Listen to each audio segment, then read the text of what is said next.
After viewing this video, you will be able to safely handle soiled linen, safely dispose of medical and non-medical waste, clean high-touch surfaces, clean the operating room table, clean the operating room floor, and accurately check and inspect your work. The circulator generally gives direction to enter the operating room once the case is over and the room is clear. When directed, move your cart to just outside the operating room that you will clean. Don't roll your cart into the room. Stage it just outside the door for the cleaning process. Remember, this cart and equipment is for operating room cleaning only and should not be used in any other area of the hospital.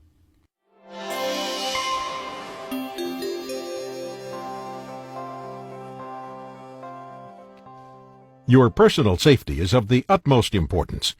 Always wear the appropriate personal protective equipment, such as scrubs, shoe covers, hair covering, and a mask with eye protection.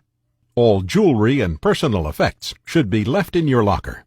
Remember to thoroughly wash your hands and arms before entering the operating room to prevent possible shedding of skin or hair. A recommended alternative is to wear a long-sleeve warm-up jacket that is buttoned or snapped closed. Once you have put on a fresh set of gloves, you are ready to enter the operating room. The operating room door should remain closed while you clean the room.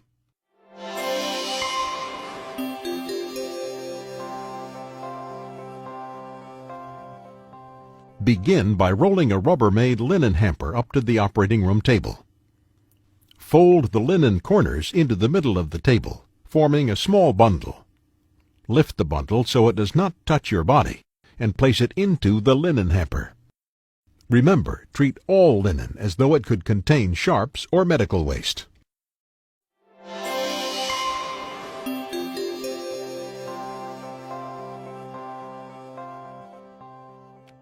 After securing the top closures, pick up the used suction container from the suction carousel and place it into the kick bucket. The kick bucket should be double-lined with red medical waste polyliners. Gather the inner liner, roll the outer liner down, and securely double-tie it before removing the liners from the kick bucket. Always carry waste away from your body. Lift the liners and take them out of the operating room to the central pickup point for medical waste. Remember, always treat every bag of waste as if it could have a sharp object in it.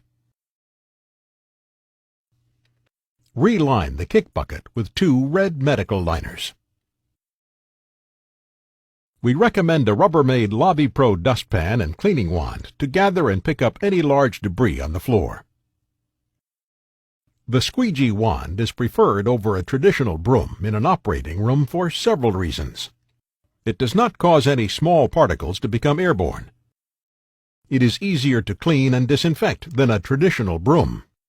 And it can gather and pick up both wet and dry waste. Once all of the debris is collected into the dustpan, it is easily dumped into a Rubbermaid step-on container that has been lined with the red medical waste bag. Now it is time to gather all other waste from the operating room. Start by picking up any trash around the waste containers.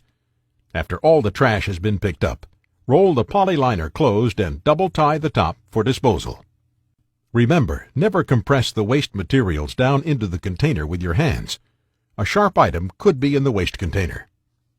Always treat all waste as if it contains sharps. Handle waste for the least amount of time possible, and carry the bags away from your body. After emptying a waste container, reline it with the correct size and color polyliner as directed by your supervisor. Secure the liner in place by tying a knot in one of the corners. Don't mix general polybagged waste, which is identified by a see-through or translucent liner, with red-bagged medical waste. These 2 types of waste are handled by your facility in different ways at very different disposal costs.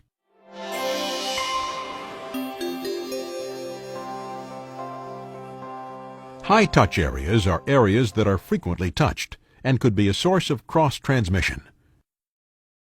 For the high-touch areas, we recommend the green microfiber cloth. Bring the green 5-quart pail of microfiber cloths into the operating room. These cloths have been pre-moistened in cleaning solution. Directions for preparing the cloths can be found in the cart preparation chapter of this DVD. Remove a green microfiber cloth from the green pail and wring out any excess cleaning solution. Starting with the overhead arm, reach up to the point farthest from the light and wipe down all the surfaces with the green cloth. Pivot the light fixture so that the top surface is facing you and continue the cleaning process. Be sure to turn and fold the cloth frequently for optimal cleaning results. Do not be surprised if there is blood or other bodily fluids on the light. If these fluids are present, scrub the area to thoroughly clean the surface, frequently turning the cloth to a clean side. Continue to clean all the areas of the light that the surgical team may have touched. Repeat these steps on the second overhead light. Continue using a green Rubbermaid Hygiene microfiber cloth to clean the work tables and mayo stand surfaces. Frequently turn the cloth using the 8-sided fold method. Details of the 8-fold method can be reviewed in the Rubbermaid Hygiene Product User Manual. You will only wipe down the top surfaces of the tables when cleaning between cases. Use smooth side-to-side wiping motions for complete surface coverage. The table legs, casters, and underside of the table will be cleaned during the daily terminal cleaning process. However, if these areas are visibly soiled, they should also be cleaned. Never place a used microfiber cloth back into a pail, as this could be a source of cross-contamination. When finished with the cloth, place it in the linen bag for laundering.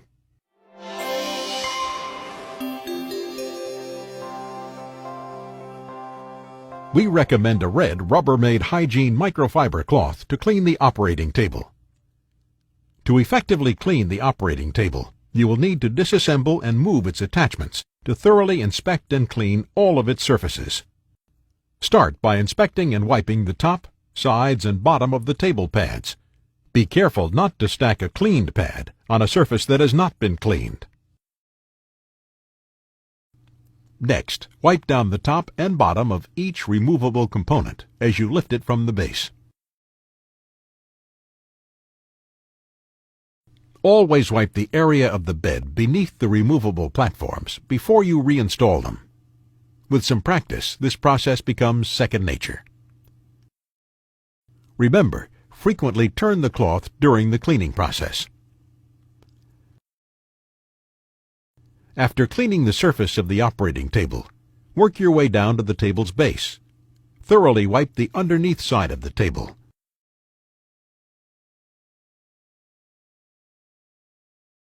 Continue down the base of the table, remembering to clean the legs and casters.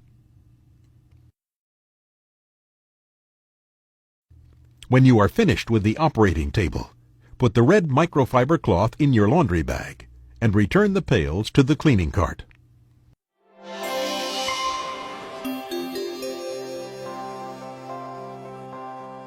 To clean the operating room floor, we recommend the Rubbermaid Pulse Mopping System.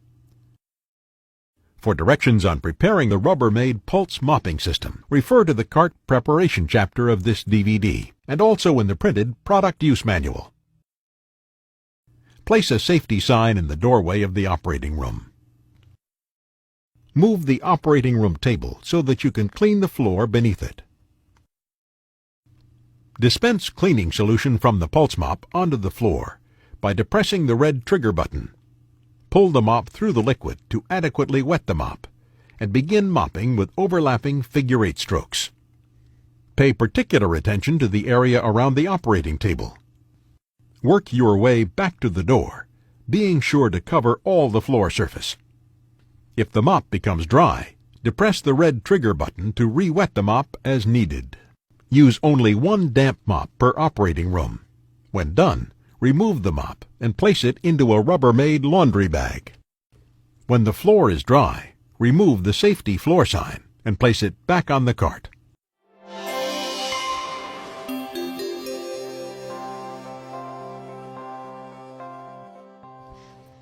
Take a final look at the room to check for any spots that you may have missed. As you look back over the room, review your cleaning process checklist to ensure that you have not missed a step. A green Rubbermaid hygiene cloth is perfect for last-minute touch-ups on frequently touched items like the phone, light switch, wall-mounted panels, and door handles. Remember, never place a used cloth back into a pail due to the risk of cross-contamination. Always place used cloths in the linen bag for laundering. Properly remove and dispose of your personal protective equipment. Let the circulator know you have completed the between-case cleaning of the operating room. Before moving to the next operating room, be sure to thoroughly wash your hands. Hand washing is one of the most important things you can do to reduce the risk of cross-transmission. Wet your hands thoroughly before applying soap. Lather your hands, wrists, and fingers with soap for at least 20 seconds. Rinse all surfaces of your wrists, hands, and fingers.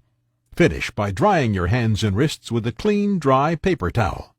Dispose of the towel.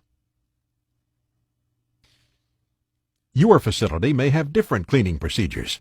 If you have any questions, ask your supervisor.